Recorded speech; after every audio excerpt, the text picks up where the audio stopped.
so in love with you.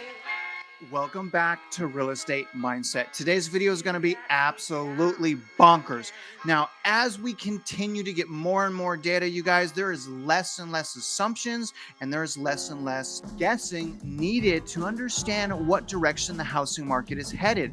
Really, the question is do you think this housing market is strong? If you think it's strong, it probably won't go into a negative equity growth type situation or crash.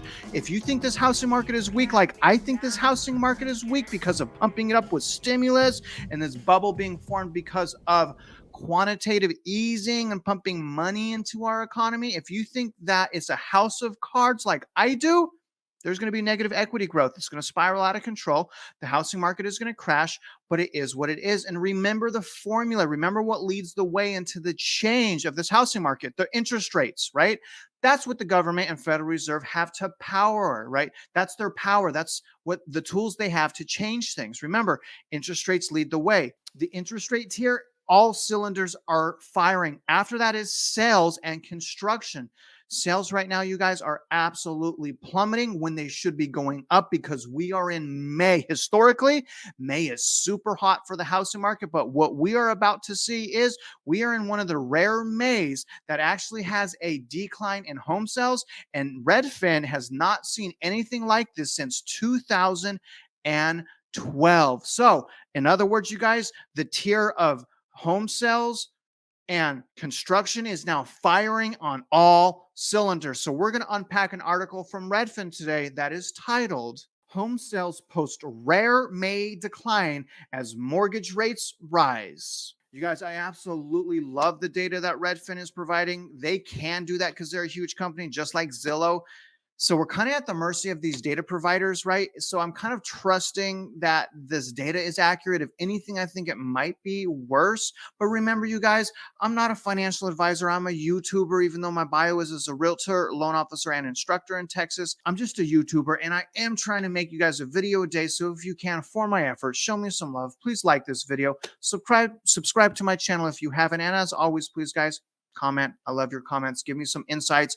Give me some intels on your market. I certainly appreciate that. But let's get started on this article right now. All right, guys, listen carefully. Home prices rose 1.5% month over month in May, their smallest increase of any May in Redfin's records, which go back to 2012. The housing market cooled considerably as mortgage rates climbed to their highest levels since 2009. Seasonally adjusted home sales fell 3% month over month, their only May decline on record outside of 2020, when the start of the pandemic sent shockwaves through the housing market. Despite this decline in demand, the inventory of homes for sale still fell from a year earlier, as the market remains tight and new listings also decline. May saw the smallest drop in active listings since November of 2019. So remember, you guys, historically, May is supposed to shoot up as far as sales in real estate, but it actually went down. We haven't seen this since 2012. Do you guys see the trends here? The trends are so out of control. It's so overwhelming now as to the direction of the housing market. And again, what really matters is do you think our housing market is strong and can go into a soft landing? Or do you think it's weak and made of a house of cards and it's going to come crashing down? That's really the question now, right? Because there's no guessing. The housing market is trending to a buyer's market. It is not there yet, but it is trending. That is indisputable. Why is it trending that way? The Federal Reserve, runaway inflation, obviously. But let's get back to the article right now. The article continues. The sudden and dramatic surge in mortgage rates has been a shock in the system for housing.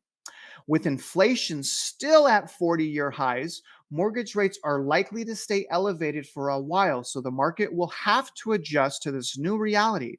The good news is that cheap debt is no longer fulfilling unsustainable home price growth, and existing homeowners are in good position holding record high home equity with debt finance at record low mortgage rates. Home buyers, however, are facing mortgage rates near 6%, which means the housing market slowdown will likely continue into the fall. But one silver lining is that home buyers are facing less competition for the first time in 2 years. So do you guys see what I'm saying? The interest rate tier firing on all cylinders. Home sales going down, firing on all cylinders. They haven't seen this type of drop since 2012. And here's the thing, we don't even have a confirmed recession yet. And the Federal Reserve has just started taking these measures. We're only about 3 months into these measures.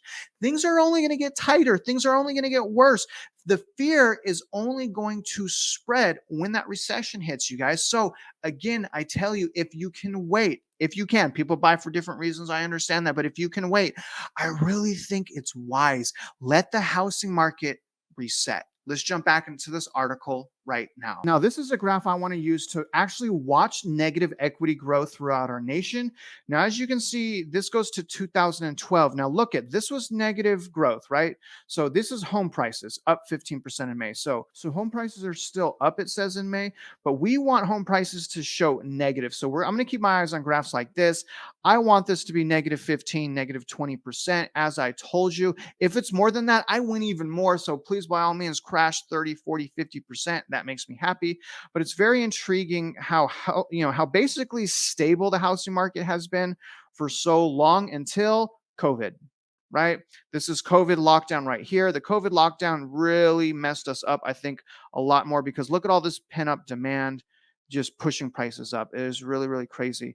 So, prices still up 14.8%, even though overall they're down. If you look at year over year, they're actually down, which is pretty cool from a growth standpoint, not from a dollar standpoint. But like I said, this is something that I'm going to be keeping my eyes on. That's when it's really going to be underway when we start seeing forms like that show -5, -10, right? Because right now a lot of people are playing the crystal ball game, right? They base it on experience, they base it on data, but we need even more data, and we have to let the housing market do its thing. Usually the housing market can lag 6 months. We're only 3 months, roughly 3 months into the measures the Federal Reserve is taking. So there needs to be more time. It's really easy to see that, right, guys? So again, if you still, for some reason, if you still have that fear of missing out and want to buy right now, just be very cautious. I still think that under the right circumstances, it might be okay to buy. I just don't think that's realistic because it's so rare. But if you have to buy right now, just have the right mindset. The mindset being hold on to your real estate for 10 years, strengthen your income, so that if a recession hits, you're not going to have to sell your house. My biggest warning in saying all that, because I understand the 10-year rule of the real estate cycle, which means if you can hold for 10 years, usually you're going to make money. But my fear is people being trapped that have to move, that weren't planning on moving, but they have to move and they can't move because they're trapped. If that happens, people go into foreclosure. We don't want a foreclosure wave. But it is what it is, guys. I hope it doesn't happen, but I'm really scared that there is going to be a foreclosure wave and people will be trapped in their houses. Now, thank goodness, the only thing that's going to hurt people mostly that purchase in 2021 and 2022. I really think that if you purchase in 2020, especially because of the low rates, I think you're going to be safe overall. I think you're going to be safe. But regardless, you guys, these are just my opinions. I really appreciate you, going along this journey with me. I appreciate you watching this video. And as always, if you're out there investing in real estate, I do wish you luck and I hope you win.